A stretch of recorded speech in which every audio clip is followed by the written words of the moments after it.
Advertência contra Nínive. Livro da visão de Naum. O Senhor é Deus zeloso e vingador. O Senhor é Deus zeloso e vingador. O Senhor executa vingança contra os seus adversários e manifesta o seu furor contra os seus inimigos. O Senhor é muito paciente, mas o seu poder é imenso. O Senhor é bom, um refúgio em tempos de angústia.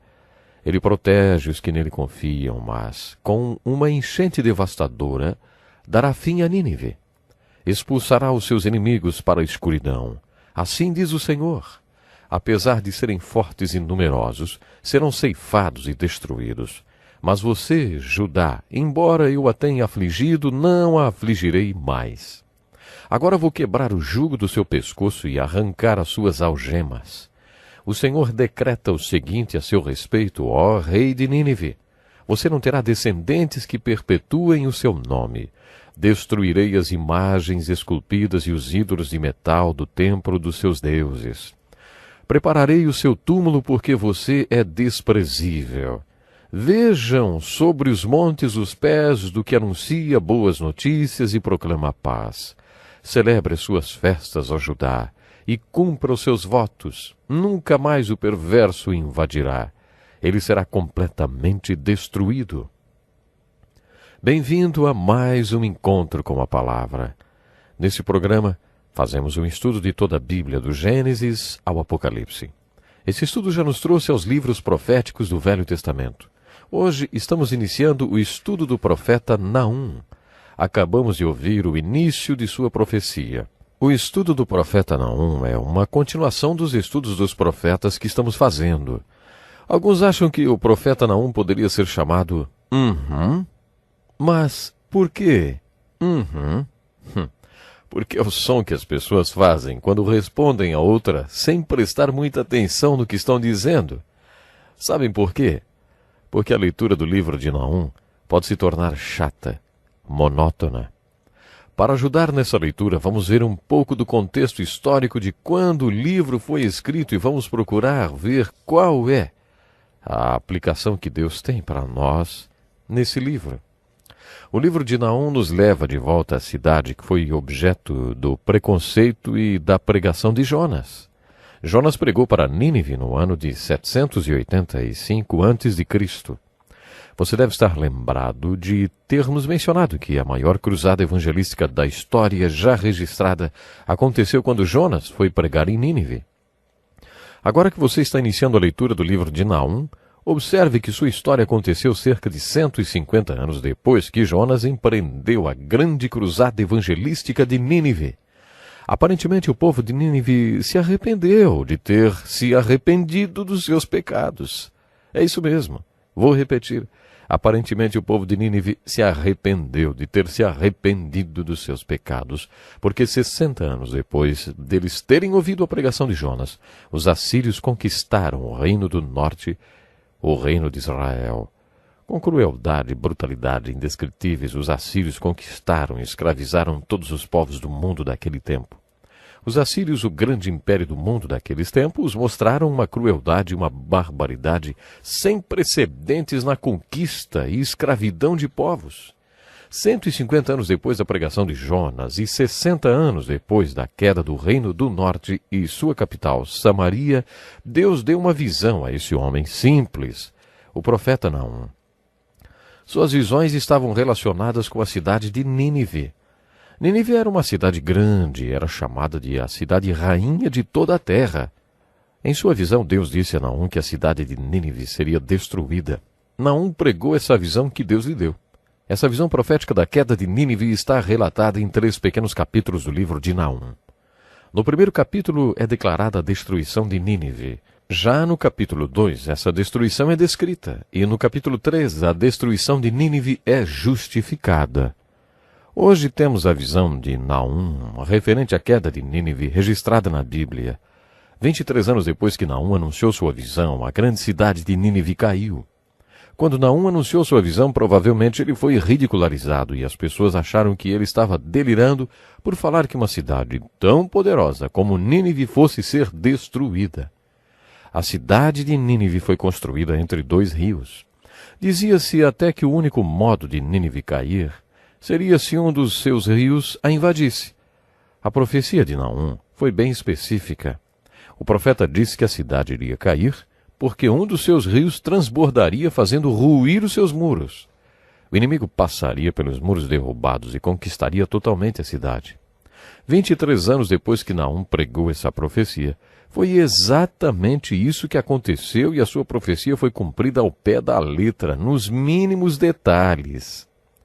Quando começamos a estudar o profeta Naum, descobrimos que pouco se sabe sobre ele. Temos ideia de quando ele viveu porque ele menciona a queda de Tebas, que ocorreu no ano 663 a.C.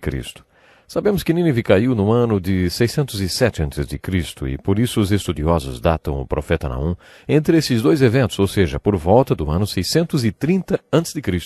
Isso significa que Naum foi contemporâneo de profetas como Isaías, que precederam o cativeiro babilônico, e também que ele viveu durante o reinado do rei Ezequias. Há duas possibilidades quanto a Elcós, o lugar mencionado como sendo onde ele viveu. Havia um vilarejo perto de Nínive com esse nome. Alguns estudiosos acreditam que Elcós fosse seu lar e onde estaria seu túmulo. No entanto, há um lugar ao norte da Galiléia chamado Cafarnaum, que Jesus escolheu para morar. Sabemos que Jesus era de Nazaré, mas por causa da incredulidade dessa cidade, Jesus escolheu Cafarnaum, junto ao mar da Galiléia, para ali morar. De acordo com Marcos, na verdade, Jesus tinha uma casa em Cafarnaum. Está registrado no Evangelho de Marcos. De madrugada, Jesus levantou-se e saiu de casa. Acredita-se que foi na casa de Jesus em Cafarnaum que um homem foi baixado pelo telhado para ser curado. Cafarnaum era o quartel-general de Jesus na primeira fase do seu ministério, que aconteceu na Galiléia. Foi na Galiléia, ao norte de Israel, que Jesus recrutou os seus discípulos, anunciou a maioria dos seus ensinamentos, discipulou e operou diversas curas antes de descer para Jerusalém, para sofrer e morrer. Na língua original em que o Evangelho de Marcos foi escrito, a palavra Cafarnaum, na verdade, significa Vila de Naum. Muitas pessoas acreditam que o profeta Naum tenha sido o fundador da cidadezinha junto ao mar da Galiléia e que recebeu seu nome. Para estudarmos bem o livro de Naum, precisamos conhecer um pouco sobre a cidade de Nínive. As escavações dos arqueólogos indicam que a profecia desse profetazinho foi uma profecia e tanto. Ele foi muito preciso quanto à queda da cidade. Os arqueólogos dizem que ler a profecia de Naum, escrita 23 anos antes do seu cumprimento, é a mesma coisa que ler um relato histórico. Como já destaquei antes, nesse estudo dos profetas observaremos a queda de 4 cidades. O povo de Deus tinha um reino no norte e outro no sul. 10 tribos ficavam no reino do norte e 2 no reino do sul. O reino do norte tinha capital Samaria. Muito bem, esses livros proféticos falam sobre a queda de Samaria. Samaria foi conquistada pelos assírios 60 anos depois de Jonas ter pregado em Nínive. O povo de Deus tinha um reino no sul, o reino de Judá, cuja capital era Jerusalém. A maioria das profecias dá ênfase à queda de Jerusalém e o cativeiro babilônico que se seguiu. As outras 2 cidades citadas nesse livro profético são as cidades inimigas do povo de Deus. A capital dos babilônios, Babilônia, assim chamado pelos medos e persas, temos a profecia sobre a queda desse império babilônico no livro de Daniel. A Síria, entretanto, era o pior inimigo dos reinos do norte e do sul. Lembre-se que a Síria conquistou o reino do norte, e logo depois foi para o sul conquistar o reino de Judá.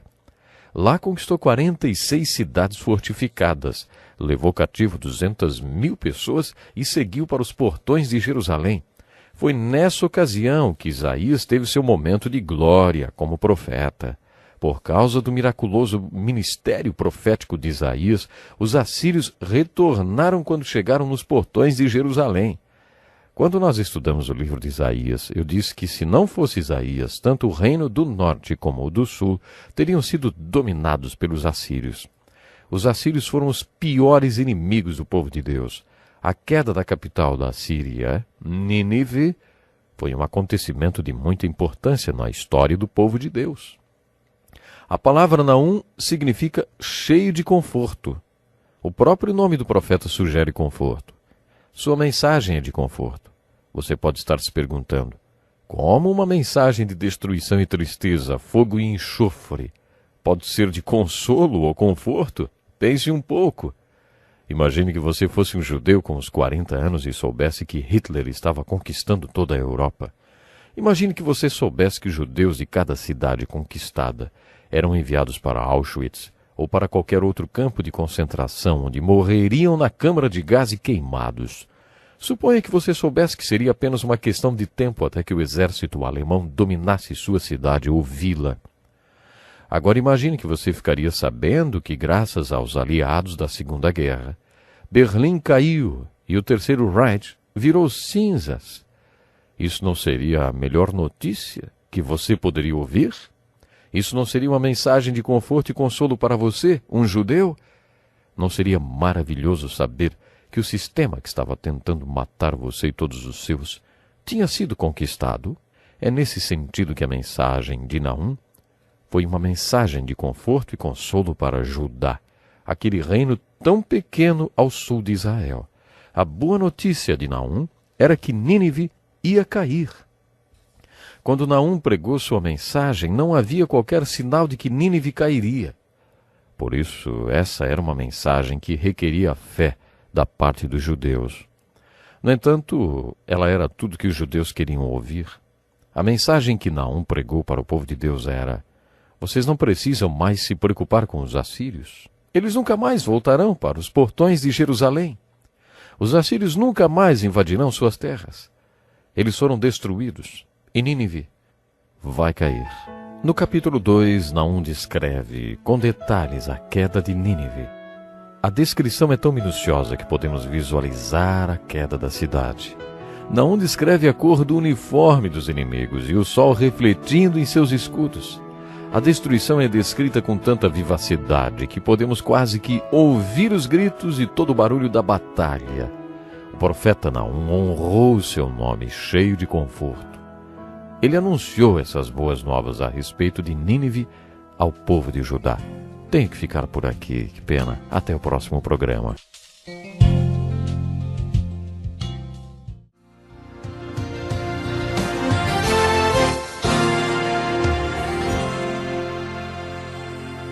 Que bom estarmos aqui para mais um encontro com a palavra, e você é bem-vindo. Esse é um curso introdutório de toda a Bíblia. Iniciamos esse curso com o estudo do livro de Gênesis, focalizando um livro de cada vez, e agora já estamos estudando os profetas do Velho Testamento. Se essa é a primeira vez que você sintoniza o nosso programa, receba nossas boas-vindas especiais. Tenho certeza que sua vida será enriquecida com o estudo da Palavra de Deus. O último programa foi dedicado ao estudo do profeta Naum, que fala sobre a queda da cidade de Nínive. O livro de Naum tem a seguinte estrutura. No capítulo 1, a destruição de Nínive é declarada. No capítulo 2, a destruição de Nínive é descrita. No capítulo 3, a destruição de Nínive é justificada. No primeiro capítulo do livro de Naum, onde está registrada a declaração de que Nínive seria destruída, devemos nos concentrar na cidade em si. Quando estudamos o livro de Daniel, fizemos uma descrição da cidade da Babilônia para que você tivesse uma ideia do tipo de cidade em que Daniel viveu e exerceu seu ministério. Ouça agora uma descrição da cidade de Nínive feita por um historiador e que vai ajudá-lo a compreender melhor a mensagem de Naum, porque ela serviu de conforto para o povo de Deus. Nos tempos da profecia de Naum, Nínive era a cidade rainha de toda a terra, de um poder e força que iam além da imaginação.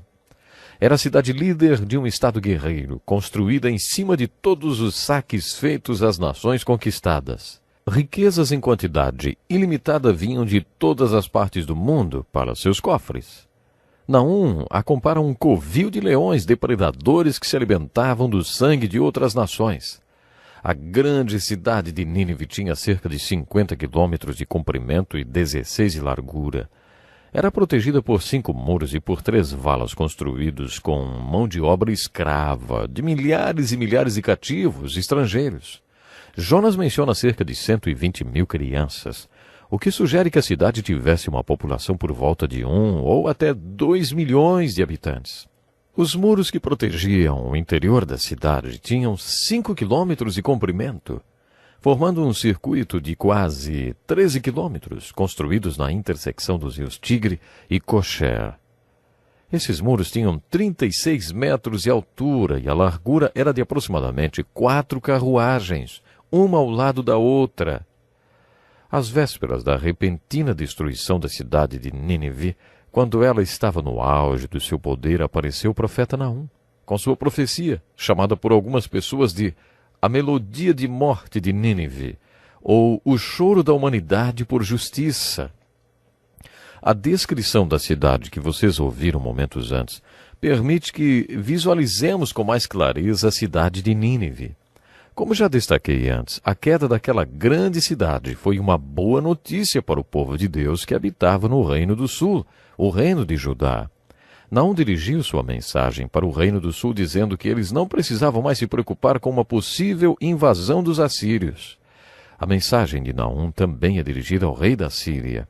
Como todos os outros profetas, Naum era objetivo e direto. Ouçam essa palavra dirigida ao rei da Síria. Ó rei da Síria, não há cura para a sua chaga. A sua ferida é mortal. No terceiro capítulo, Naum justifica a destruição de Nínive, listando as razões por que a ira de Deus seria derramada sobre aquela cidade. O povo de Nínive era extremamente cruel e pecador. Os arqueólogos confirmam suas atrocidades. Preste atenção nessa descrição que um historiador fez da crueldade e brutalidade dos assírios. A política dos assírios era deportar os povos conquistados para outras terras, a fim de destruir o seu senso de nacionalismo, tornando-os mais facilmente domináveis. Os assírios eram grandes guerreiros. A maioria das outras nações eram apenas saqueadora, mas os assírios foram muito além disso. Todo o seu reino foi construído à custa dos saques de outros povos, e além disso eram extremamente cruéis. Eles tiravam a pele dos seus cativos quando ainda estavam vivos. Cortavam-lhes as mãos, os pés, narizes, orelhas, línguas. Tiravam seus olhos e empilhavam os crânios humanos, para que o terror fosse espalhado por todas as nações. No capítulo 1, versículos 2 a 8, Naum aborda outro tema, além da destruição e queda de Nínive. Na verdade, a profecia de Naum é um estudo do caráter de Deus. Temos a tendência de fixar certas características do caráter de Deus, como, por exemplo, o amor. É bom saber que Deus é amor. É bom ouvir isso. Mas, quando ouvimos a respeito da ira de Deus, ficamos um pouco incomodados. Não cai tão bem aos nossos ouvidos ouvir sobre a justiça, a santidade, a retidão de Deus e sobre sua intolerância com o pecado. As Escrituras apresentam o caráter de Deus como um arco-íris com várias cores. De acordo com a Bíblia, Deus é emocional e possui uma variedade de emoções. Não só amor, mas outras emoções como a ira, por exemplo. Naum fala de Deus como um pai amoroso e bom. Ele nos diz para buscarmos a Deus quando tivermos problemas. Ele também se refere a Deus como juiz santo e zeloso com os que o amam, mas vingador e destruidor daqueles que se levantam contra seus amados. Sua ira é como fogo e seu poder indescritível.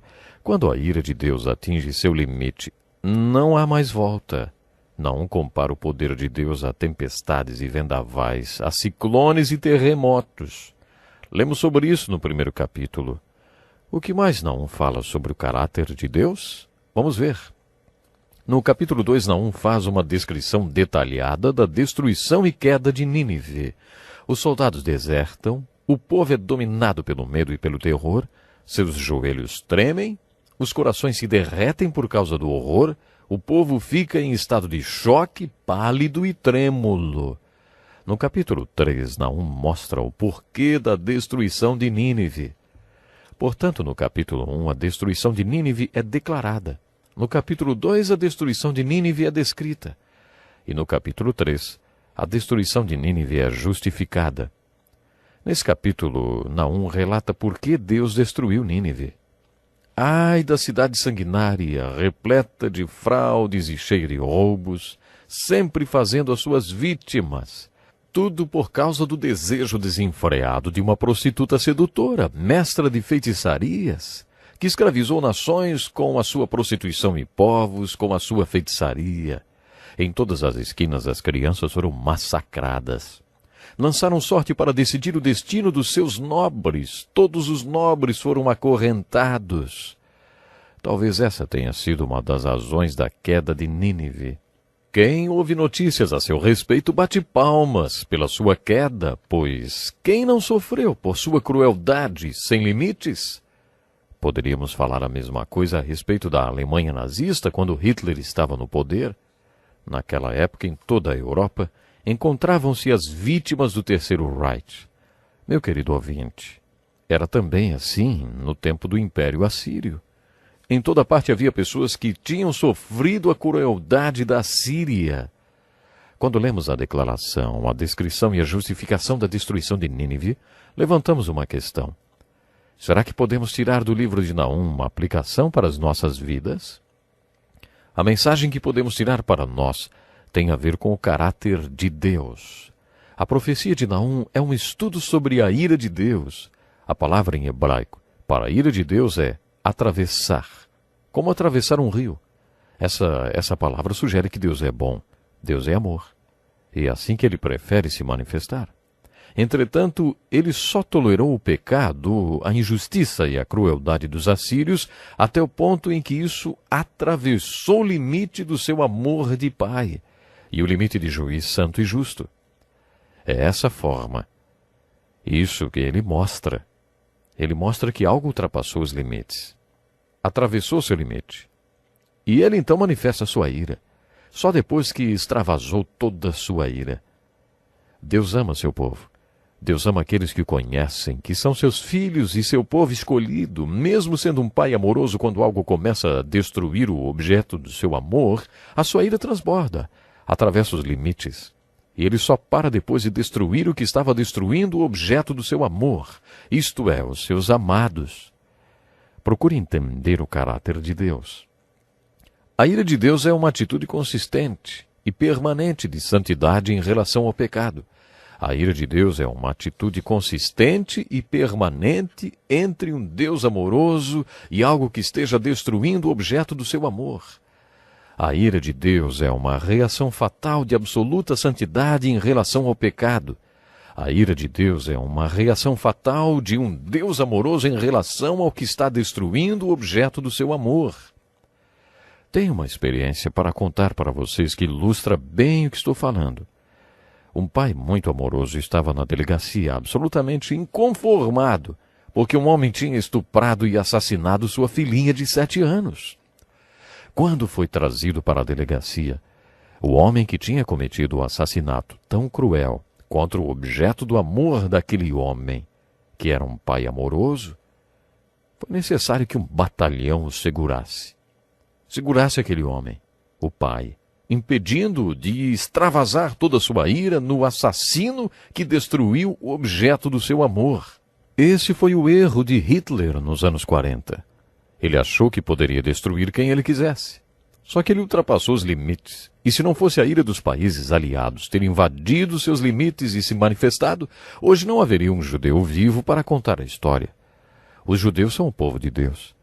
Eles são o objeto do amor de Deus. Eles têm sido sistematicamente assassinados.